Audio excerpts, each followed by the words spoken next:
अस्सलाम वालेकुम रहमतुल्लाहि वबरकातुहू। ग़ुलाम नबी मदनी मुखातब हूँ मदीना मनव्वरा से। आज इंतहाई अफसोसनाक वाक़या हुआ। पिछले जुमे को भी न्यूज़ीलैंड के अंदर 50 मुसलमानों को शहीद कर दिया गया और अभी इत्तलात मिली हैं कि मौलाना मुफ्ती तकी उस्मानी साहब जो दारुल कराची जो पाकिस्तान का बहुत बड़ा मदरसा है और सबसे ज़्यादा तलबा भी वहाँ पर तालीम हासिल करते हैं, मुफ्ती तकी उस्मानी साहब पर हमले की कोशिश हुई और 2 गाड़ियों में वो जा रहे थे, उनका काफ़िला जा रहा था और फायरिंग हुई है, लेकिन मुफ्ती तकी उस्मानी साहब अल्लाह ताला ने उनको बचा लिया और उन्हें महफूज रखा।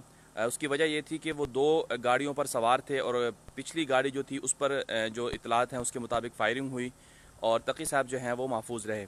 मुफ्ती तकी उस्मानी साहब बुनियादी तौर पर पाकिस्तान के वो आलिम दीन हैं जिनको हर मसलक वाले उन्हें फ़ॉलो करते हैं, उन्हें सराहते हैं, क्योंकि उनकी खिदमात जो हैं वो इंतहाई ज़बरदस्त रहीं। उन्होंने अपनी जो तकरीबन उनकी उम्र जो है 75 साल के करीब या उससे ज़्यादा है।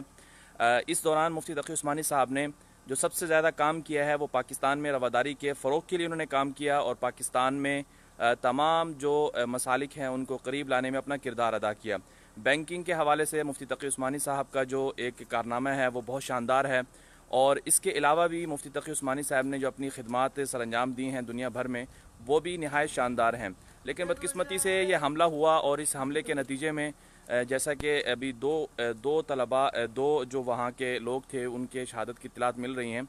इस हमले का मकसद क्या है और हदफ क्या है, अगर इसका अगर जायज़ा लिया जाए तो 2-3 बड़े हदफ वाज़े होते हैं। एक हदफ तो ये है कि पाकिस्तान के अंदर 23 मार्च को यौम पाकिस्तान मनाया जा रहा है उसे ख़राब किया जाए और दुनिया को पैगाम दिया जाए कि पाकिस्तान पुरअमन मुल्क नहीं है।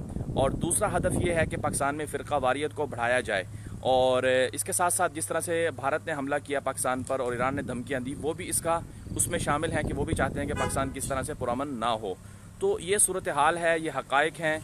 अब इसमें पाकिस्तान ने मिलकर मुत्तहिदा तौर पर दुश्मनों को शिकस्त देनी है और जितना मुमकिन हो हमें इत्तेहाद का मुज़ाहरा करना है और पाकिस्तान के ख़िलाफ़ हर उस साजिश का मुकाबला करना है जो पाकिस्तान की अवाम को, उलमाए किराम को और बाकी जो समाजी और अहम शख्सियात हैं उन पर हमला करके आपस में लड़ाना चाहती हैं। हमें इस मौके पर जो है इत्तेहाद का मुज़ाहरा करना होगा और जितना मुमकिन हो इत्तेहाद के साथ जो है पाकिस्तान की तरक्की और सलामती के लिए अपना किरदार अदा करते रहना होगा।